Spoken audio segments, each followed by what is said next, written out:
कैसे ये इसका पार्ट और क्यों हम कर रहे हैं इसको। ठीक है, हम कह रहे हैं कि सोल्यूशन जो है वो सॉल्वेंट और सोल्यूट के मिलने से बनता है।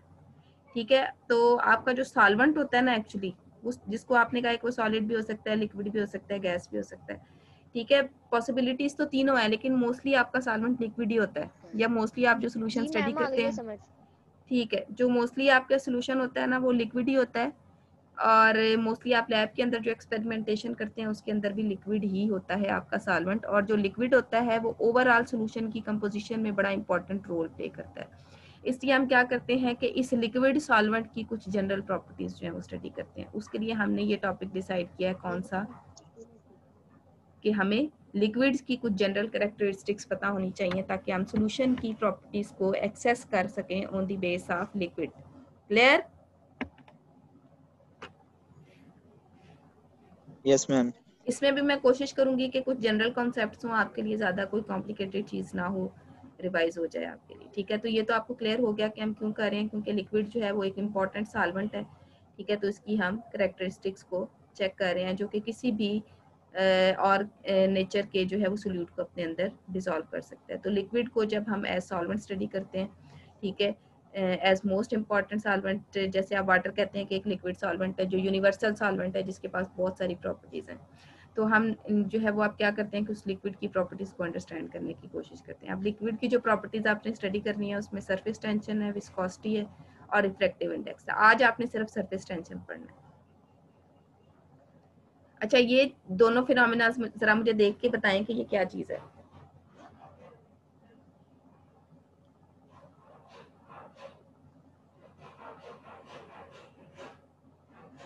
कुछ समझ आ रही है क्या हो रहा है?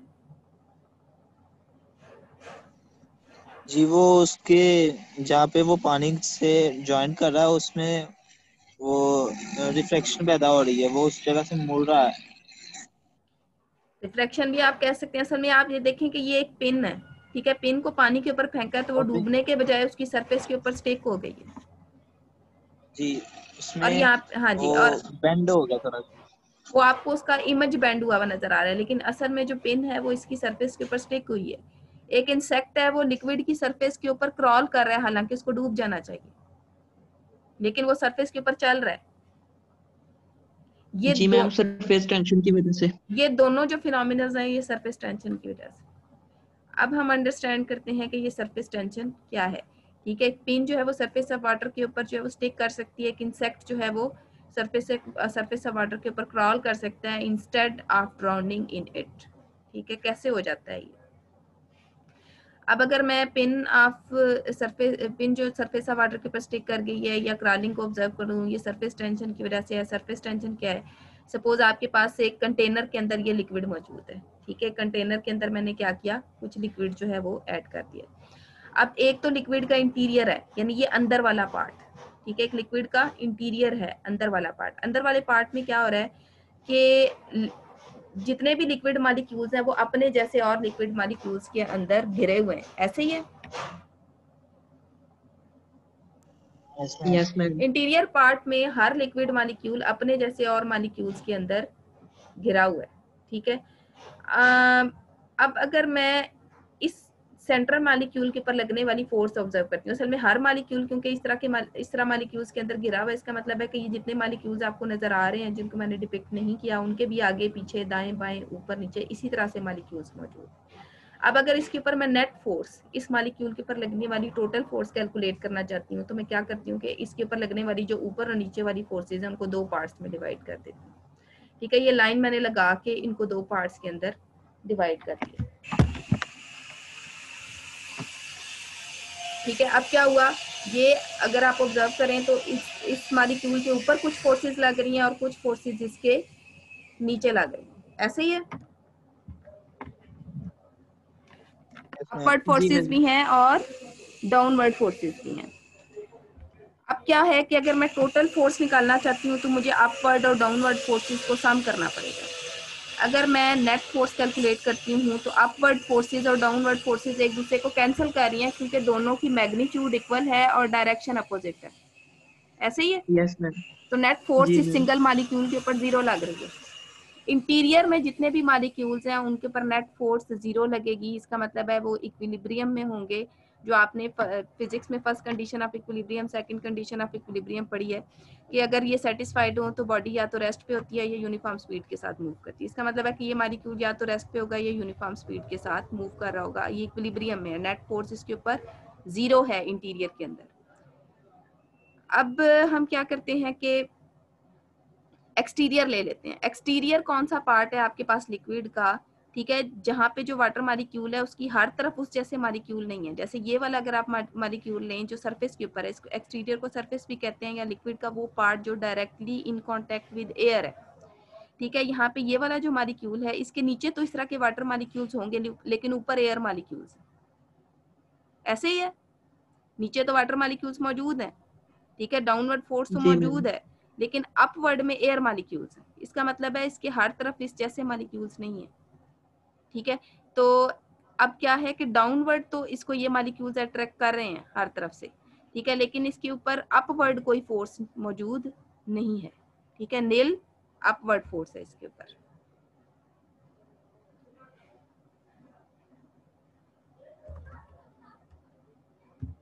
क्लियर? Yes ma'am. अब मैं क्या करती हूँ, अगर इसकी इस मॉलिक्यूल के ऊपर लगने वाली जो कि सरफेस के ऊपर मौजूद है या एक्सटीरियर पे मौजूद है, इस पे लगने वाली फोर्स का सम निकालती हूँ, ठीक है। तो नेट फोर्स क्या होगी, डाउनवर्ड -0, ठीक है।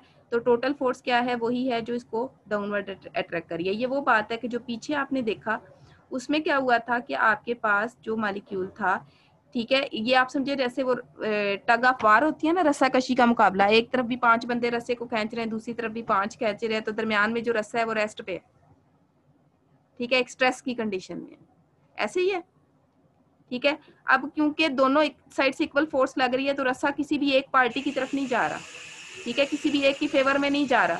लेकिन यहाँ पे क्या हो रहा है कि एक तरफ तो 5 लोग मौजूद हैं रस्से को खींचने वाले, दूसरी तरफ कोई भी नहीं है, ठीक है, तो रस्सा किधर जाएगा, मैम नीचे को। नीचे की तरफ, उस तरफ जाएगा जिस तरफ फोर्स डोमिनेट कर रही है। इसका मतलब है कि जो एक्सटीरियर पे मॉलिक्यूल मौजूद है, जो सरफेस पे मॉलिक्यूल मौजूद है, उसके ऊपर एक डाउनवर्ड फोर्स लग रही है। अब वो जो डाउनवर्ड फोर्स मेरे पास लग रही है वो सिर्फ एक मॉलिक्यूल पे नहीं है, बल्कि सरफेस पे जितने भी मॉलिक्यूल्स मौजूद हैं सबके ऊपर एक डाउनवर्ड फोर्स लग रही है, ठीक है। अब आप ये समझ लें कि सरफेस जो है वो स्टेबल नहीं है, डाउनवर्ड फोर्स तो है लेकिन अपवर्ड फोर्स नहीं है, ठीक है। इसकी वजह से क्या होता है कि ये जो अपवर्ड सरफेस होती है ना, इसके ऊपर एक स्ट्रेच क्रिएट हो जाता है, एक डाउनवर्ड स्ट्रेच क्रिएट हो जाता है, और उस स्ट्रेच को हम कहते हैं कि वो सरफेस टेंशन है। उस स्ट्रेच को क्या कहते हैं, सरफेस टेंशन है। सरफेस के ऊपर प्रोड्यूस होने वाला एक खिंचाव है, ठीक है, जो डाउनवर्ड फोर्सेस की वजह से। क्लियर? जी मैम। सरफेस टेंशन समझ आ गई क्या चीज है? Yes ma'am. ठीक है। यस अब मैम। सरफेस टेंशन की डेफिनेशन क्या है, force acting at right angle along the surface of liquid. Liquid की सरफेस के ऊपर राइट एंगल पे एक फोर्स एक्ट कर रही है, 90 के एंगल पे एक फोर्स एक्ट कर रही है, ठीक है। और ये फोर्स जो है ये पर यूनिट लेंथ है आपके पास, ठीक है। Force acting at right angle पर unit length of the liquid is called surface tension. Clear? Yes जी मैम। मैम। ठीक है। अब सरफेस टेंशन को हम गेमा से रिप्रेजेंट करते हैं। ये गेमा मैंने इसका एक रिप्रेजेंटेशन लिख दी है, इसका यूनिट न्यूटन पर मीटर है, ठीक है। फोर्स पर यूनिट एरिया है, ठीक है। तो force per unit area, pressure भी होता है आपके पास, प्रेशर का जब आप यूनिट फाइंड करते हैं तो वो न्यूटन पर मीटर। अब आपको पता चल गया कि ये वाला जो आपके पास पिन है वो क्यों सरफेस पे स्टिक हो गई। Yes ma'am. ये इंसेक्ट कैसे क्रॉल कर रहा है इस सरफेस के ऊपर, क्योंकि इस सरफेस के ऊपर एक ओवरऑल जो है वो स्ट्रेस क्रिएट हुई है इसके ऊपर एक्ट करने वाली डाउनवर्ड फोर्सेस की वजह से, जो इस इंसेक्ट को डूबना अलाउ नहीं करी और उसकी वजह से उसकी सरफेस के ऊपर जो है वो क्रॉल कर सकता है। इसी तरह ये पिन जो है उस डाउनवर्ड फोर्स की वजह से, उस खिंचाव की वजह से सरफेस के ऊपर स्टिक कर गई है, ठीक है। अगर ये उसके ऊपर गिरती है तो वो जो डाउनवर्ड फोर्स है वो उसको इस सरफेस के ऊपर जो है वो चिपका देती है, ठीक है। और उसका अपना जो है वो डाउनवर्ड जो डेंसिटी है वो इतनी ज्यादा है कि जो आप सरफेस के ऊपर जो भी चीज फेंकते हैं वो अंदर जो है वो पेनिट्रेट नहीं कर पाती, बल्कि वो सरफेस के ऊपर ही स्टिक हुई रह जाती है, ठीक है। तो ये दोनों फिनोमिनाज आपको पता लग गए कि ये सरफेस टेंशन की वजह से, ठीक है। और सरफेस टेंशन किस वजह से होती है? इंटरमॉलिक्यूलर फोर्सेज ऑफ लिक्विड की वजह से। जितनी ज्यादा इंटरमॉलिक्यूलर फोर्सेज ऑफ लिक्विड्स होती हैं उतनी ज्यादा सरफेस टेंशन होती है। और वाटर के अंदर बहुत स्ट्रॉन्ग किस्म की इंटरमॉलिक्यूलर फोर्सेज हाइड्रोजन बॉन्ड की शक्ल में मौजूद होती हैं, इसलिए उसकी सरफेस टेंशन बहुत ज्यादा होती है, ठीक है। अब मैम कौन ये सिर्फ जो लाइट वेट होते हैं उनके लिए ना? लाइट वेट ऑब्जेक्ट्स के लिए, लाइट वेट ऑब्जेक्ट जो है वो सरफेस टेंशन की वजह से स्टिक कर जाता है सरफेस पे, हैवी ऑब्जेक्ट पे ये एप्लीकेबल नहीं है। लेकिन आप जो सोल्यूशन बनाते हैं उसमें सोल्यूट पार्टिकल्स जो होते हैं वो भी तो लाइट वेट होते हैं ना। सोल्यूट पार्टिकल सॉल्वेंट के कंपैरिजन में, अगर आपका सॉल्वेंट लिक्विड है तो लाइट वेट होते हैं, ठीक है। इसलिए उन पे ये सरफेस टेंशन एप्लीकेबल है, इसलिए आप स्टडी कर रहे हैं। क्लियर? जी Yes, मैम। ma'am. ठीक है। अब जो है वो नेक्स्ट आपके पास फैक्टर्स हैं जो इफेक्ट करते हैं सरफेस टेंशन को, ठीक है। उसमें टेम्परेचर है और कोहेसिव एंड एडिहेसिव फोर्सेज हैं, ये दो फैक्टर्स हैं जो सरफेस टेंशन को इफेक्ट करते हैं, ठीक है। अब सरफेस टेंशन अगर आप टेम्परेचर के साथ इसका इफेक्ट देखें तो वो इनवर्सली प्रोपोर्शनल है। जितना ज्यादा टेम्परेचर होता है सरफेस टेंशन उतनी कम हो जाती है। उसकी वजह ये है कि आपने कहा कि सरफेस टेंशन डिपेंड करती है इंटरमॉलिक्यूलर फोर्सेज पे, तो जब आप टेम्परेचर प्रोवाइड करते हैं तो इंटरमॉलिक्यूलर फोर्सेज ब्रेक डाउन हो जाती है, ठीक है। तो इंटरमॉलिक्यूलर फोर्सेस ब्रेक डाउन हो जाने की वजह से सरफेस टेंशन कम हो जाती है। तो सरफेस टेंशन का टेम्परेचर के साथ इनवर्स रिलेशन है। क्लियर?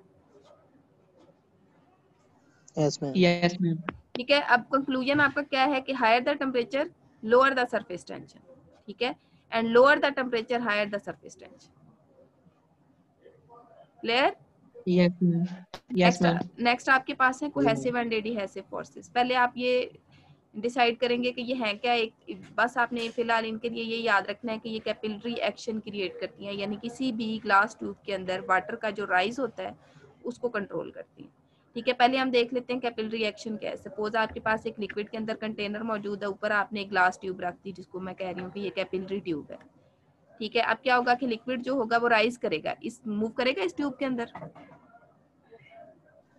Yes ma'am. ठीक है। अब अगर आप लिक्विड एक ग्लास ट्यूब को इस लिक्विड कंटेनर में रखते हैं, वो राइज भी कर सकता है इस कंटेनर के अंदर, ठीक है, और फॉल भी कर सकता है डिपेंडिंग अपॉन सिचुएशन, ठीक है। अब जो है ये जो राइज होता है ये फॉल में भी कन्वर्ट हो सकता है, ठीक है, इसी कैपिलरी ट्यूब के अंदर।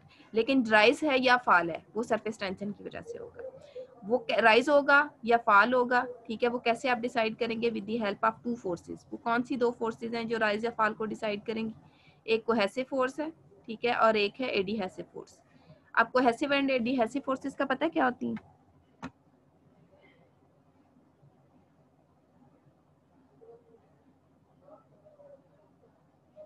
जो ऊपर की तरफ लेके जाती है वो कोहेसिव। नहीं, मैम मैम दो जैसे मॉलिक्यूल के दरमियान। कोहेसिव फोर्स कौन सी होती है वो भी मैं आपको बता देती हूँ, और एडिहेसिव फोर्स कौन सी होती है वो भी आपको बता देती हूँ। पहले तो मैं आपको ये बता दूं कि आपका लिक्विड जो है वो क्या कर सकता है कि या तो इस कैपिलरी ट्यूब के अंदर राइज करेगा, ठीक है, या फिर फॉल करेगा। अगर आपका लिक्विड जो है वो आपका फॉल कर रहा है या राइज कर रहा है, वो कैसे आपको पता चलेगा? कोहेसिव या एडिहेसिव फोर्सेस की वजह से। कोहेसिव फोर्सेस जो है वो among same type of molecules होती हैं। जैसे यहाँ पे अगर वाटर मौजूद है तो वाटर के एक मॉलिक्यूल की और वाटर मॉलिक्यूल्स के लिए जो फोर्सेज ऑफ अट्रैक्शन है, अपने जैसे और मॉलिक्यूल्स के लिए जो फोर्सेज ऑफ अट्रैक्शन है वो cohesive forces. Clear? Yes ma'am. Yes, ठीक है। ma'am. एक मॉलिक्यूल की अपने जैसे और मॉलिक्यूल्स के लिए जो फोर्सेज ऑफ अट्रैक्शन है वो कोहेसिव है, लेकिन डिफरेंट मॉलिक्यूल्स के लिए जो फोर्सेज ऑफ अट्रैक्शन है उसकी वो एडिहेसिव है। वो कैसे? जैसे अगर मैं जो है वो ऑब्जर्व करती हूँ कि कोहेसिव फोर्सेज और एडिहेसिव फोर्सेज, तो यहाँ पे अगर मैंने वाटर ऐड किया तो वाटर मॉलिक्यूल के लिए जो अट्रैक्शन है वो कोहेसिव है, लेकिन ये जो आपके पास ग्लास ट्यूब है, वाटर की इस ग्लास ट्यूब के मॉलिक्यूल्स के लिए जो फोर्स ऑफ अट्रैक्शन है वो एडिहेसिव फोर्स है। क्लियर है? अब वाटर मॉलिक्यूल या तो अपने मॉलिक्यूल्स को अट्रैक्ट करेगा या फिर इस ग्लास ट्यूब के मॉलिक्यूल्स के साथ अट्रैक्शन डेवलप करेगा। अगर वो अपने मॉलिक्यूल्स के साथ अट्रैक्शन डेवलप करता है तो वो कोहेसिव फोर्स है, अगर ग्लास ट्यूब के मॉलिक्यूल्स के साथ अट्रैक्शन क्रिएट करेगा तो adhesive force. Clear? Different type के जी मॉलिक्यूल्स के मैम। दरमियान जो फोर्स ऑफ अट्रैक्शन है, ये भी आप कह सकते हैं कि सेम टाइप्स के मॉलिक्यूल्स के दरमियान जो फोर्स ऑफ अट्रैक्शन है वो कोहेसिव है, और डिफरेंट टाइप्स के मॉलिक्यूल्स के दरमियान जो फोर्स ऑफ अट्रैक्शन है वो एडहेसिव है।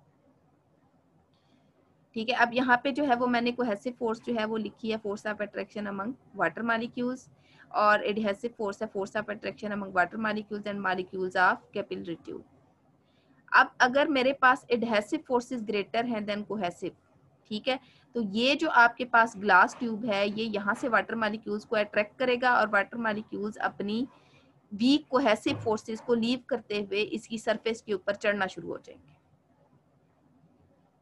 क्लियर?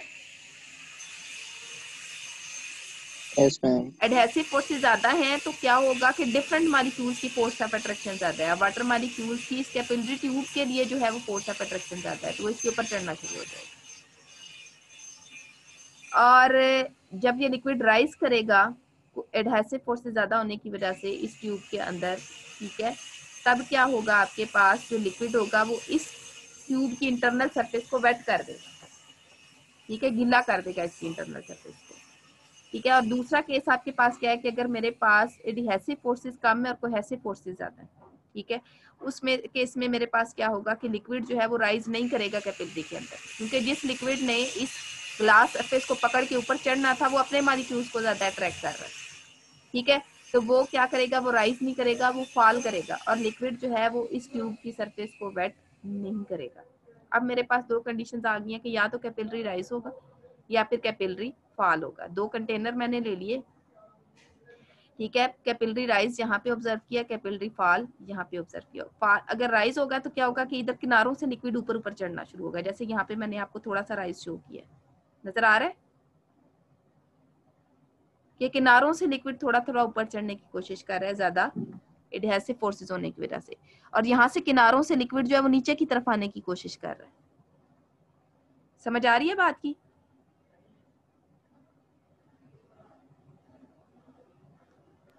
जी मैम।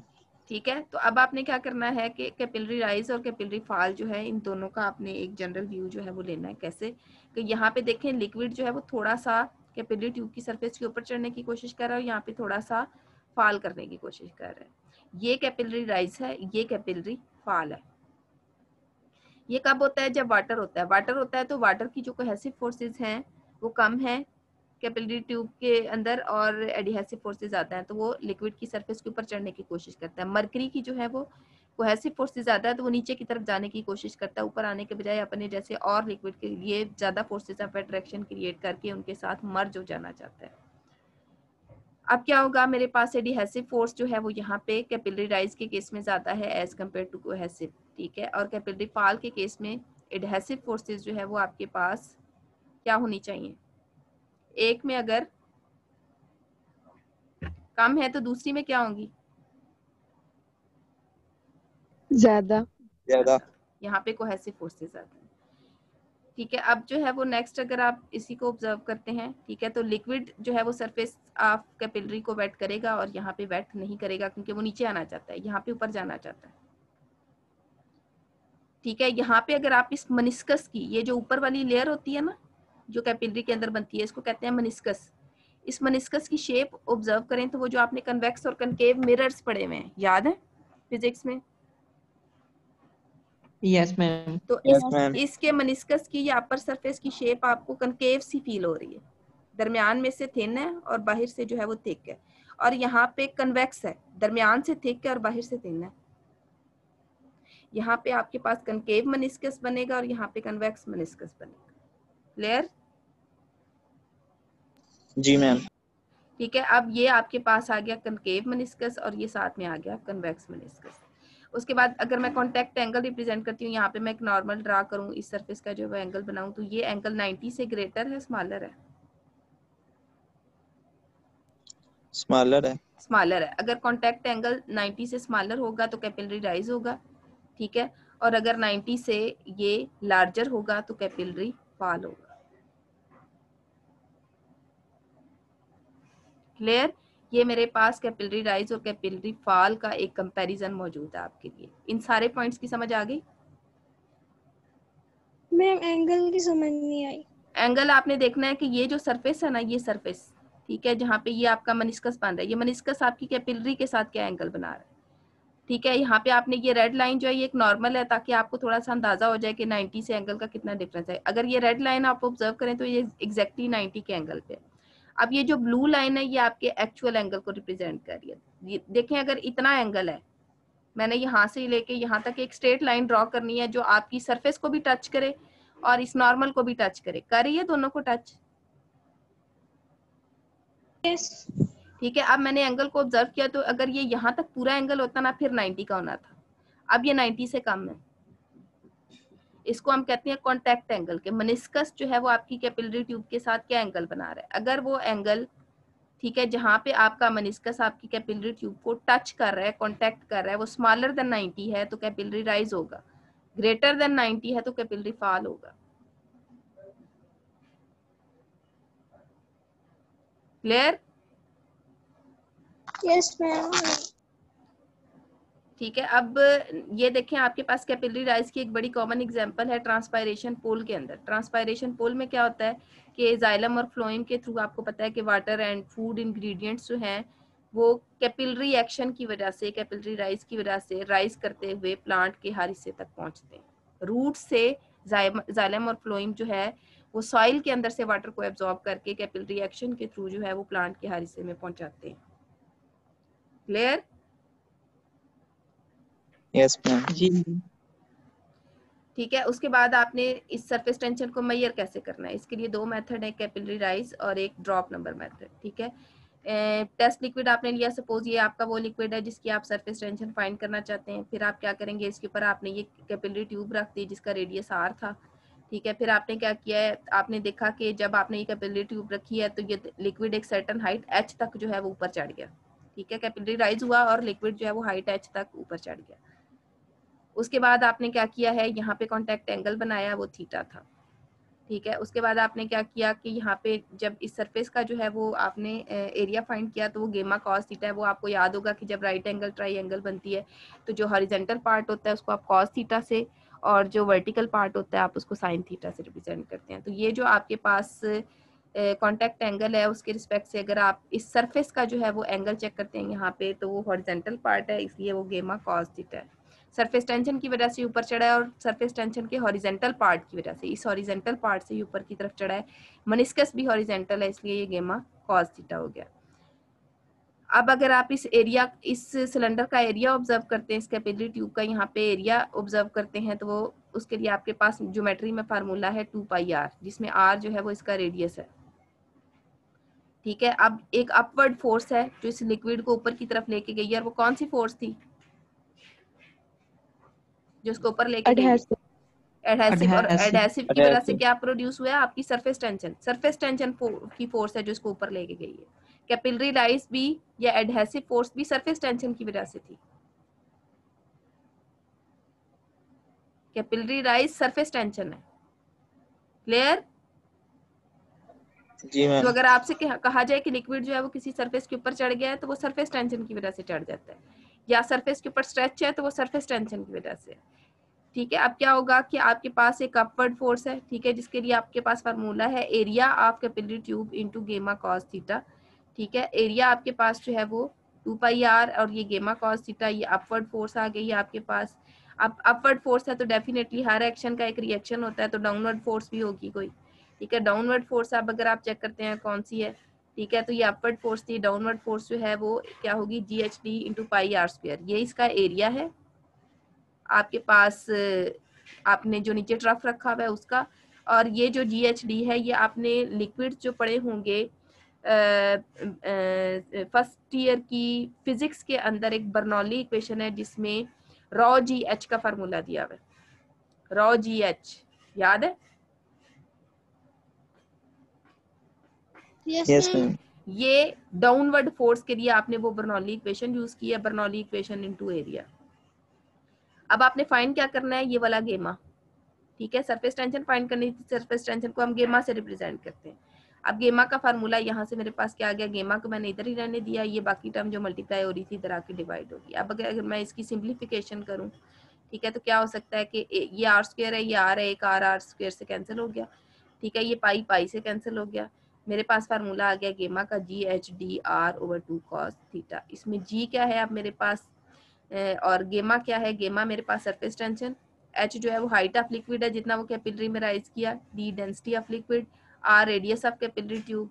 ठीक है, तो अगर ये चारों चीजें मुझे पता हों तो इस फार्मूला में इंसर्ट करके सरफेस टेंशन फाइंड की जा सकती है।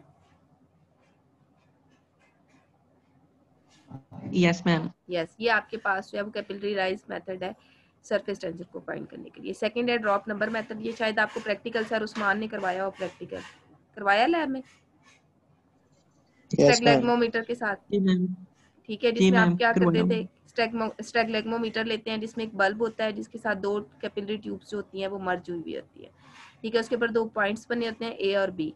आप जो है वो वाटर को सक करके ऊपर ले जाते हैं लेवल ए तक। ठीक है, उसके बाद आप क्या करते हैं, उस आप जो है वो चेक करते हैं कि लेवल ए से लेवल बी तक आने तक उसने कितने ड्रॉप्स बनाए हैं, कितने नीचे से ड्रॉप्स गिरे हैं, आप उन ड्रॉप्स को काउंट कर लेते हैं। पहले आप वाटर के लिए ये काम करते हैं, उसके बाद जिस भी लिक्विड का आपने जो है वो सरफेस टेंशन का मेजर लेना होता है उसको सेकेंडली उसको ऐड करते हैं, उसको सक करके लेवल ए तक लेके जाते हैं।